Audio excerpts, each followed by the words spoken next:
It's a very pertinent question to ask, how do we build back better? To build back better or whatever.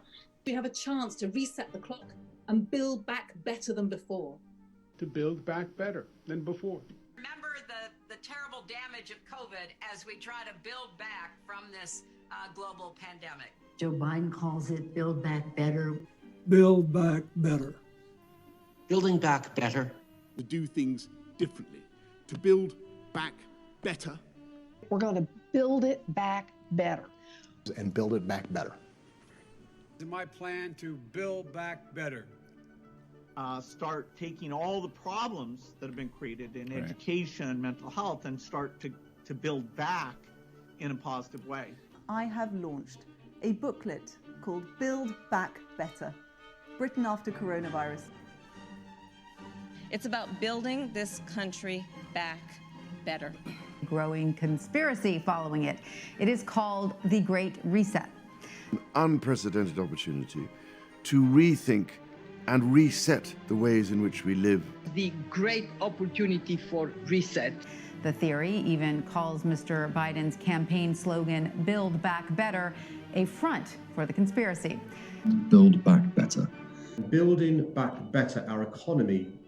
Build back better. All elements of the Great Reset are fundamental to building the future we need. This pandemic has provided an opportunity for a reset. It's a big effort to, some would say, to build back better. We would say to really have a great reset. Conspiracy, conspiracy. Conspiracy. Well, folks, that was your world leaders, all in unison, and this is all minus one. Hey, please like, share, subscribe. You know the thing, man. Come on. Help me grow, guys. And with that, go over to my locals at all minus one. Go over to Rumble, all minus one. Subscribe if you wish to help me out, you wish to donate. PeerTube. I have a PeerTube. All this will be linked in the description, and a live show. That is The Ends Justify the Memes every Wednesday at 7 p.m. on DLive and over on YouTube. Now, this will be the last video I do for over a week because I have some family things to take care of, but I did say I would finish this and get to it, and I started this week off of this video, so why not end it off with this video? And so here we had the world leaders talking about building back better, and it's not a conspiracy, is it? Well, I keep telling you all that the World Economic Forum, Build Back Better, Great Reset, all that stuff is just Agenda 2030, Vision 2030. So I covered this earlier in the first part of this, and I will have that linked at the end of the video here. Maybe I'll put a card toward the beginning. It says 2030 Vision, partnering together to scale the technologies for global ideas. And it talks about sustainability. They always do. It's always about saving Mother Earth. It's part of their little cult, that of their Malthusian type cult, that the world is going to end unless they, those in power, the world elite, unless they fix it. Because you plebes out there, you can't dare do it decentralized and on your own. So I read through all this before. I'm not going to do it again. But as we get down here, it starts to talk about their global goals. And then right here is the key phrase here: cooperative effort to apply advanced technologies to achieve the UN global goals. Building on the call from the UN high-level plan on digital cooperation for a multi-stake shareholder thing.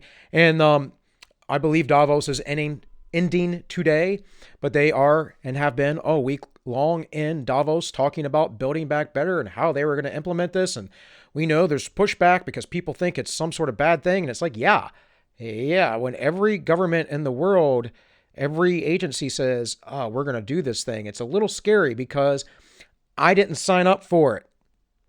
You probably didn't either. So here was a little article I had mentioned on OSN Net Daily. It says America 2050, the Agenda 21 depopulation of rural areas has begun. This was from 2014. And this is kind of like their targeted plans. And you can go through this whole thing. He talks about NAFTA. He talks about these trade deals, what the point is, what the purpose is. Of course, I don't know if he gets into migration. It says the government gaining control over food. Well, yeah, they've done that for a long time, since FDR. These things are within their purview, folks. It is what they are going to do. It is their plans. It says starvation will be used to depopulate rural areas and so forth. Look at all the work the UN has done for years, and they have yet to do anything about this, the undeveloped countries. Like, we can say they sort of did, but not really, not really. Down here, further in the article, which I didn't read the other day, it says third world population control using food as one of the primary weapons has long been a matter of official covert policy. And a portion of President Obama's Executive Order 13603, National Defense Resource Preparedness. And here it has an excerpt that says, food resources mean all commodities and products, simple, mixed, or compound, or complements to such commodities or products that are capable of being ingested, And so it defines what they are. Food resource facilities means plants, machinery. If you didn't know, our farming has been highly subsidized, which is why the small farm has been disappearing over the years. Now, there has been a market movement for organics and small farms and whatever else, but it's not the majority. The way things work is in the corporate world in which we live in, the big industrial, corporate, federally subsidized, basically making them agencies of the federal government. Those farms, you know, they give all their food to Walmart, the big grocery chains. Very little comes from small farmers these days. It does happen, but you usually have to go to a farmer's market, but the prices are inflated comparatively. And the reason why is because, well, they don't get subsidies. They can't sell you the food as cheap. It's more expensive for them. So here we had an article from USA Today about fact-checking all of this. And it's not, is this what the conspiracy really says? I don't really care to go through it. Here are UN plans. I have brought up the PDFs. I can't go through the whole thing, but it's all about urbanization, folks. This is 34 pages of a booklet. I, again, covered this Monday, so that will be linked in here. They're focusing on the world. Here is the whole document you can find, again, over here at the United Nations website. You just got to know how to dig and how to look around. This is 126 pages if you really want to know what they're talking about. Now, do they talk specifically about depopulation? No. But as we go forward, we look at this multi-stakeholder partnership and volunteer commitments. And again, I believe I read this in Sustainable Development, Agenda 2030, echoing once again what this says here, Vision 2030. These NGOs are all on board, and so are your leaders. It's time to wake up and realize that you don't have any sovereignty within your nation. You have been disenfranchised, whether you are on the right or on the left. If you are on the left, you need to wake up and realize that you are not going to make things better by giving the government more centralized authority. Now, perhaps some of you on the left believe in all this stuff. I know commies want to populate the world with communism, and that's exactly what the UN does. It is part of their charter. Joseph Stalin wrote a portion of it. Folks, I will cover that here in the future when I get back from this trip I am going on. Department of Economics and Social Affairs, Disability. Cities 2030, Cities for All. Interesting wording here. Implementing the new urban agenda. Follow up to the Habitat 3. What's all that about? Disability in urban development. Cities 2030, Cities for All. Implementing the new urban agenda. The 9th session of the World Urban Forum will be the first session to focus on the implementation of the new urban agenda adopted in Habitat 3. Well, what is Habitat 3? By the way, folks, I don't have time to read all these articles. Go find them for yourself. If this is the first time you are watching me, I'm trying to give you a gist of these greater things. These people openly say these things, they state them, but they are careful about what they write. quite often. Sometimes they do come out and say them, but they bury them deeply within pages and pages and pages of documents. So you have to go do your own research and decide if I am telling you the truth or not. So this is habitat3.org, the new urban agenda, the conference, the engagement, documents, and archives. And we can go through all that, but I am just going to pull up something. World Resource Institute, Habitat 3, making big ideas happen. Nice trademark. An opportunity for global community to come together and set the agenda for sustainable, equitable, and prosperous cities of the future. Now, why wouldn't things be sustainable and equitable in the countryside? Well, if your agenda is to get machines to do all of the farming and get the folks out of it and reduce carbon emissions, which, by the way, folks, cities actually produce far more carbon emissions, but you want to enslave the population, reduce carbon emissions, then what you're going to do is you're going to save the fossil fuels for those machineries. You're going to get as few hands out of the process and centralize it as much as possible, and then centralize people as much as possible, much as this map shows from the conspiracy theorist. And this is what we are seeing. We're seeing where the population densities are at. And there's all this other land.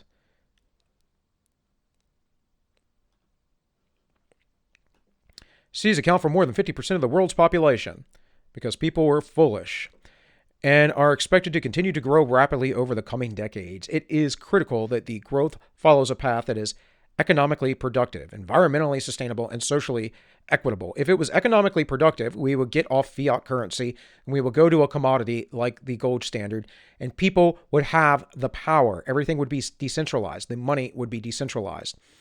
Environmental sustainability, well, that's just code for we have to save the earth and depopulate it. It's not what you think it is, folks. Carbon is good for the environment. The earth warming means more animals. It means more crops. It means better living habitats. We've been coming out of an ice age for quite a long time now. I think for over 1,000 years, if I'm not mistaken. And as the earth warms, we can develop more lands. And also, as technology improves, we will learn how to live better and pollute less. This is actually what happens. This is historically what has happened over time. As folks have gotten richer and technology has improved, we've actually polluted less. The United Nations Conference on House and Sustainable Urban Development, Habitat 3, a conference that occurs once every 20 years, is an opportunity to set the agenda for the global urban development for decades to come. From October 17th to 20th and 2016, the key decision makers and stakeholders from around the world will come together in Quito, Ecuador. Interesting, they say stakeholders, decision makers, and stakeholders from around the world. Who is that? Those are the elites, the corporations, the bankers, the government heads, the puppets that are in front of you all the time on the news. That's what they're talking about. I've told you once, time and again, that stakeholder capitalism isn't a thing. They are trying to make it sound like, oh, everyone's a stakeholder in the capitalist system. Everyone is because they spend their money here. No. This is the double think. This is the news speak. This is the stuff that they use. The stakeholders are the ones who own the businesses. They might as well say shareholders. But it's not the shareholders either, because shareholders don't necessarily own, like technically you own part of a stock, right? We're seeing that right now play out with this whole GameStop gate thing, right? Once the people start getting some money and power, oh no, we got to stop that. We cannot let this happen because it'll blow up our entire economic system of funny money, of fake printed money that we come out with of nowhere and that we make you debt slaves with. You really have to understand what they're talking about here. It says they're going to formally adopt a new urban agenda, the outcome declaration of this conference, and make plans for its implementation. Interestingly, around the same time, the World Economic Forum started talking about the Fourth Industrial Revolution.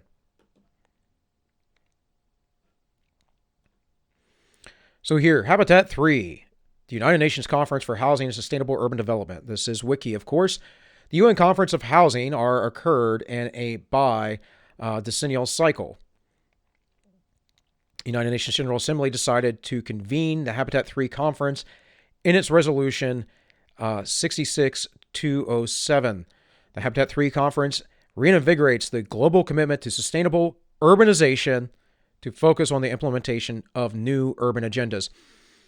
If we wanted a better environment for our humanity, we would be looking at ruralization, not urbanization. Urbanization, once again, folks, is just a means to put you into your luxury cell, your luxury prison, and they can control everything. As the World Economic Forum stated, you will own nothing and you'll be happy. You'll like it. And the people, as it goes down further down the line in that particular article, it says you'll think it's weird, the people who don't live in the cities, who live out there, out of nowhere. Man, this is like straight out of scientific dystopia. Everyone needs to go out and read. It's a very small book. It's a very easy read. Yevgeny Zamatian's We. He was one of the early Bolsheviks. I covered this way back in my my early days of doing this. Still in its infancy, of course. Covered this way back when, and they didn't understand the people in the countryside. In fact, he said specifically, it's the cities. There was a war between the cities and the countries. This is the story from the beginning of time. The people in the cities conglomerate. They build up their power. They have an oligarch over top of them, and then they wish to impose their will upon everyone else in the land. They then conquer it. The goals of the communists are to spread communism as colonizers across the world, and communism is nothing more than slavery. The new urban agenda. This is from the habitat3.org. And again, you can see all of the stuff that they have here. In global context, cities today occupy approximately only 2% of the world's land. However, 70% of the economy, 60% of global energy consumption, greenhouse gases, and global waste. Again, if farms were so bad and people living in the rural countrysides, why is it 70% of the greenhouse emissions?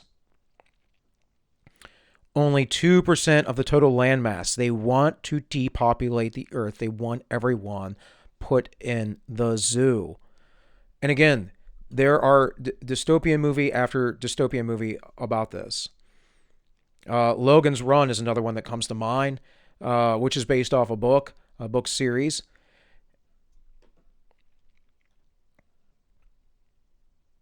Habitat for a better urban future. This is really interesting. I'm going to get into some of the symbolism a little bit, but you have the laurel wreath here. This is a symbol, actually a sign of power.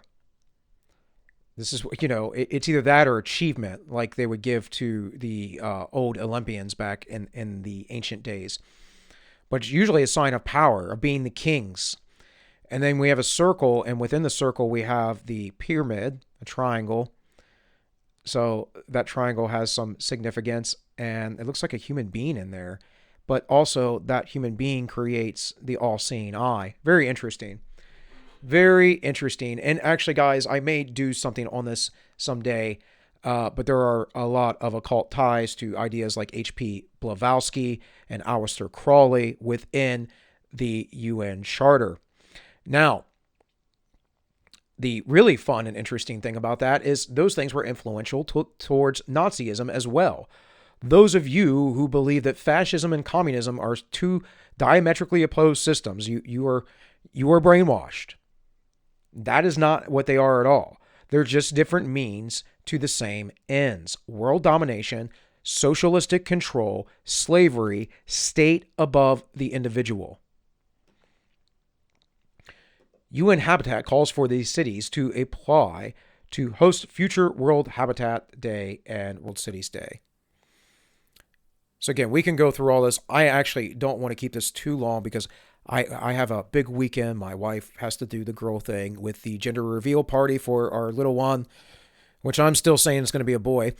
And so we have to prepare that. We have some guests over right now. And I'm still going to do this content, as I said that I would, but going to try and keep it brief. You all can go and delve into this yourself. So I like this. It says this website is discontinued. Please click this link for our new website. Yet it is here. It is archived. And it goes, more than one half of the world population lives in the urban areas. Virtually all countries of the world are becoming increasingly urbanized. Why aren't you pushing towards infrastructure in the rural areas? I can tell you why. Because if they do that, then people will live there, and people move to cities primarily for job opportunities and the infrastructure. And, of course, classically, because of the cultural diversity. People like to eat food of different cultures mainly. But, you know, you get theater, you get those things as well. You get the opera, you get the ballet, those things of cultural significance. It's easier to get that in a big city because you have people from all over congregating there. But these folks as well are pushing folks into these cities by saying, we need to move people out of these urban areas and these countries, and using the excuse that there aren't replacement rates going on in the West. It doesn't matter if we have replacement rates. That would actually be a good thing if you are a Malthusian. But it doesn't matter because technology will help carry that burden for us if technology continues, especially the technocracy and transhuman agenda, which they wish to push upon us. So it says this is a global phenomenon that has nonetheless very different expressions across regions and development levels. Rich countries and those of Latin America and the Caribbean have already a large portion of their population residing in urban areas, again, because of the infrastructure. That's why. It's safer than living off on your own. It's a little bit easier. You can rely on people. It also makes you psychopathic. It makes you very cutthroat. And it makes you wish that the government takes care of you instead of you understanding that you have a duty to take care of yourself and your neighbors and, of course, your loved ones. Who does that in a city? Who takes care of their neighbors? Who even knows their neighbors? Population division. This is the UN again. Urbanization. The world is becoming increasingly urbanized. It says in around 1/3 in 1950. That is the urban areas. Around 2/3 in 2050. So again, why are you continuing this trend? Why wouldn't you not want to develop the greater lands beyond the cities? Instead, they want mega cities and urban sprawl. They want this map here to be one giant city. And this is all control. And people will be afraid to go out into these areas that are the wilderness, if you would.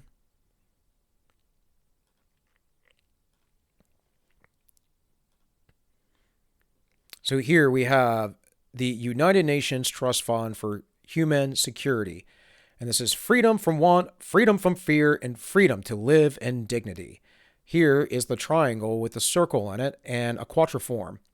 Now, that is typically a Christian symbol, but it's also a sun symbol and means many other things. You guys have to understand that many years ago in my early 20s, I studied a lot of occult stuff. Wouldn't consider myself an expert in it by any means, but I'm pretty well educated, better than most. Freedom from want. Well, that's impossible. That is against nature. There is always going to be want. And most people want things, but it's not about need. Freedom from fear. How? How are you going to accomplish that? By imposing your will upon me and ensuring that the government takes care of me, but if I get out of line, I will be taken away? Freedom to live in dignity.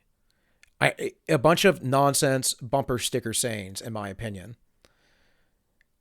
And again, they have all these articles, and this is the stuff that they're doing. They work with these folks, yet they've never done any real development in, say, Africa or South America or India.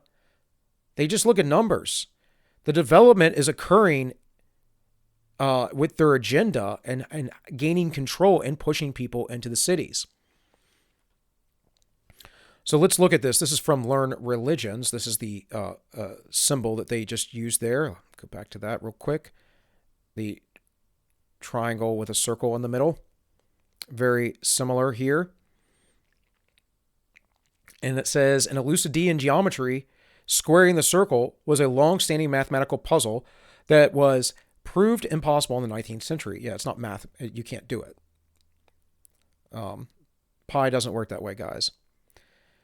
According to mathematicians, circling the square means to construct for a given circle a square with the same area as the circle. The trick is to do so using only a compass. Well, that's mathematics, but this is the important part. In alchemy, the symbol of the circle within the square, within a triangle, within a larger circle, began being used in the 17th century and represents the philosopher's stone. So what's the philosopher's stone? Well, that's essentially the key to all wisdom. It's an interesting symbol to use there, United Nations.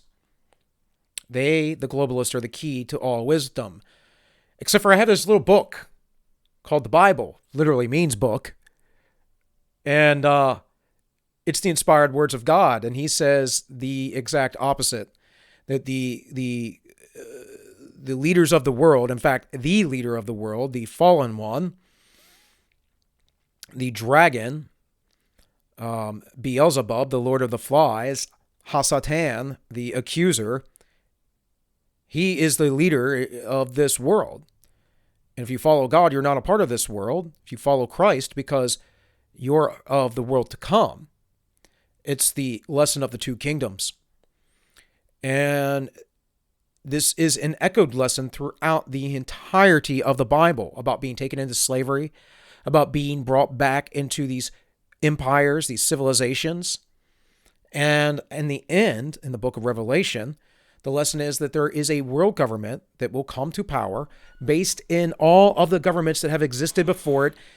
The book of Ecclesiastes, the idea that there is nothing new under the sun, and that these people will be utterly wrong, that they do not have wisdom. The wisdom of this world is foolishness to God.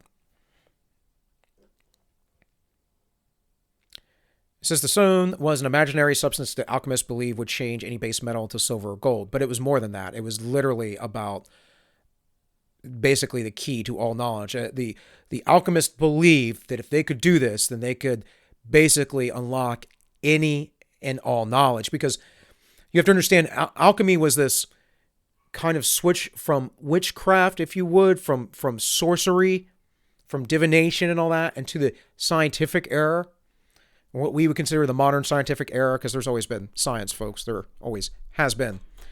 We have this weird thing where we believe that the Enlightenment is the start of all science.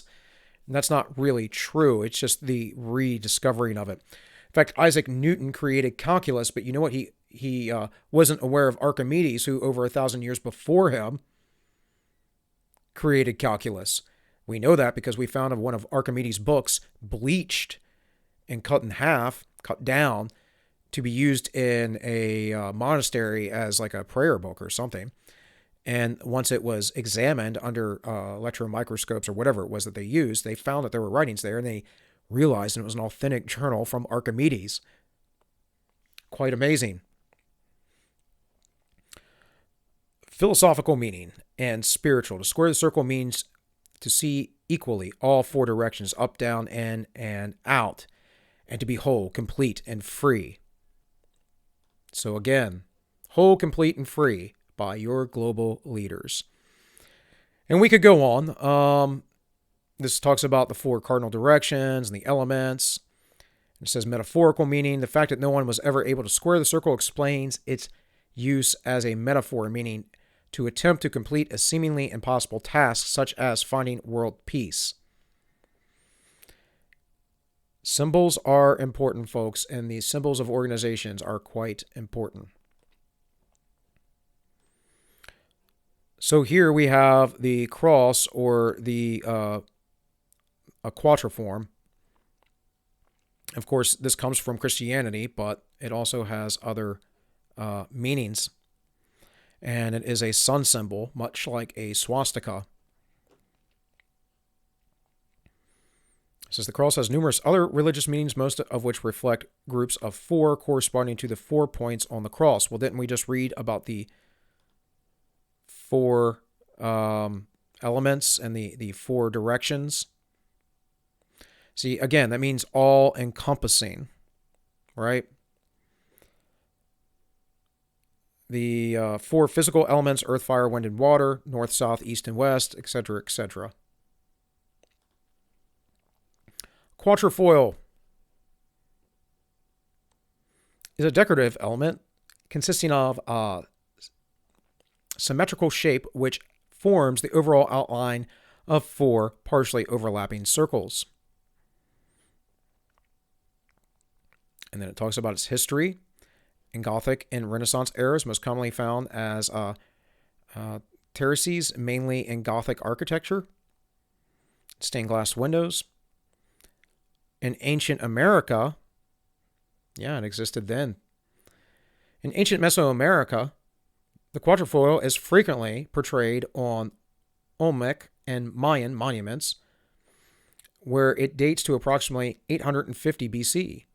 Depicts the opening of cosmic central axis at the crossroads of the 4 cardinal directions, representing the passageway between the celestial and the underworld. Freedom from want, freedom from fear, freedom to live in dignity. That sounds like the world to come that Christ ushers in, not something that the United Nations Trust Fund is going to do. Just my opinion. Again, you can read about this some more, but I just wanted to show you that these things are connected. Symbology, the study of symbols, is very, very important. Here, United Nations Trust Fund, Agenda 2030. Echoing human security principles, the 2030 Agenda for Sustainable Development emphasizes a world free of poverty. Never going to happen, guys. I guarantee you, if you don't like them, you don't like their way, they'll let you starve. Hunger, disease, and want, free of fear and violence. There won't be any freedom from fear or violence. This is utopia, guys. Literally, a Latin word meaning nowhere. With equitable and universal access to quality education. Oh, you mean brainwashing. You mean indoctrination. Healthcare and social protection. To safe drinking water and sanitation. Well, that I can get behind. Okay. The other things are just utopian. I don't like that people are impoverished or hungry or get disease, but it's part of the world. This is how leftists think. They think that they can control all of nature. They are Gnostics. They believe they have special knowledge, and that special knowledge makes them gods. It is the first lie of the garden, that you too can be like God, knowing good and evil. You can ascend to his height. Where food is sufficient, safe, affordable, and nutritious. Where habitats are safe. Nutritious, that's interesting because they want to feed you either bugs, which bugs can be nutritious. I mean, I love shellfish, which is, they're basically sea bugs, guys. That's why they get so big. But they don't want you eating animals because, it hurts Mother Nature or it's cruel to animals or whatever. So what they do instead is they feed you grain so you're dumb and docile. Where habitats are safe, resilient, and sustainable, and where there is universal access to affordable, reliable, and sustainable energy. How are you going to do that without fossil fuels? I know. There are alternatives. The alternatives aren't viable yet. There are people working on things. There are people that are working on using, I think, bioluminescence to create energy and all kinds of other stuff. I can't remember the guy's name off the top of my head, but there is Bjorn Lomborg, right? That's not, yeah, believe that's the guy. The lefty environmentalists hate the guy because he has solutions other than solar, wind, and whatever else. It's because they're all affected in this ideology in their mind of virus. calls for the development strategies that result in resilient societies where people are safe from chronic threats such as abject poverty, hunger, disease, violence, and repression. Yeah, you think a global government's not going to be violent toward you? Okay. And again, this goes on. What was the title of this? Agenda 2030 from the United Nations Trust Fund of Human Security. From the United Nations again, Transforming Our World, the 2030 Agenda for Sustainable Development. And this is the preamble. We recognize that eradicating poverty in all forms and dimensions, including extreme poverty, is the greatest global challenge and indispensable requirement for sustainable development. Well, good way. One of the ways that you can eradicate poverty is let all the poor people starve. Stalin learned this pretty well. You know, the Holodomor, that whole thing where the Ukrainian farmers, the kulaks, who basically just came out of slavery right before that and were basically serfs for 2 or 3 generations before that and were allowed to have their own land, were starved out because they came and took all the grain. Remember what I just said about the cities versus the countryside? All countries and all stakeholders acting in collaborative partnership will implement this plan. Let me read that again and highlight it. And make it big.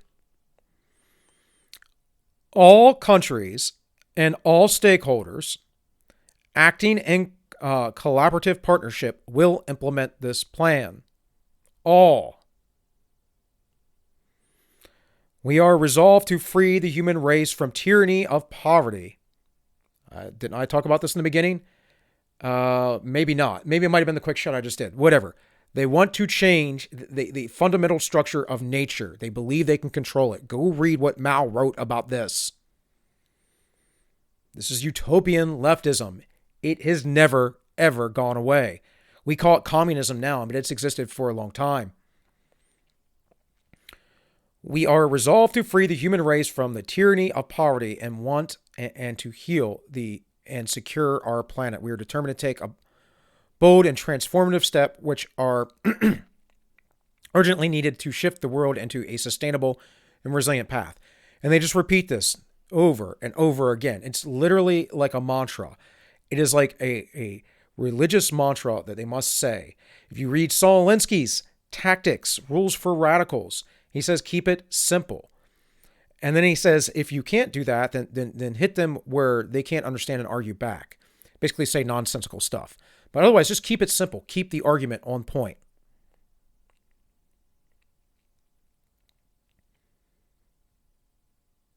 Determined to foster peace. Are really? Because you're okay with the Uyghur Muslim camps in China. World Economic Forum just had Xi Jinping on there the other day. I think I already brought this up. New urban agenda. What are we doing? Developing interlinkages between global agendas. Like this one, this interlinkage right here, right? Let's see, where am I at? Oh. Optimizing resources and leveraging resource development outcomes at every level of government within the United Nations system and all sectors and stakeholders. Very familiar usage of words that they use with the Great Reset. Establishing an incremental and inclusive reporting system. Most of the reporting related to the the new urban agenda draws on a system of indicators and data, blah, blah, blah, blah. And the platform, etc. And then here are all these copies in different languages, so you too can be indoctrinated. High-level political forum on sustainable development goals, knowledge platform, again from the UN. And this is just a ton of links that you have to go through, folks. You have to figure it out. I think I linked here and it linked me to another link. And that's where this PDF came from.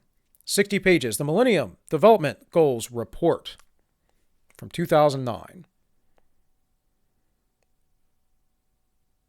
Again, they show you people in poverty in third world nations which would best be served with laissez-faire capitalist systems and infrastructure If we're going to invest in anything, we should do infrastructure, but instead they don't want that, because in order to have a sustainable world in their view, they need to pull everybody into cities where there is some infrastructure already, and that gives them control as well over energy and allows the rest of the world to grow wild.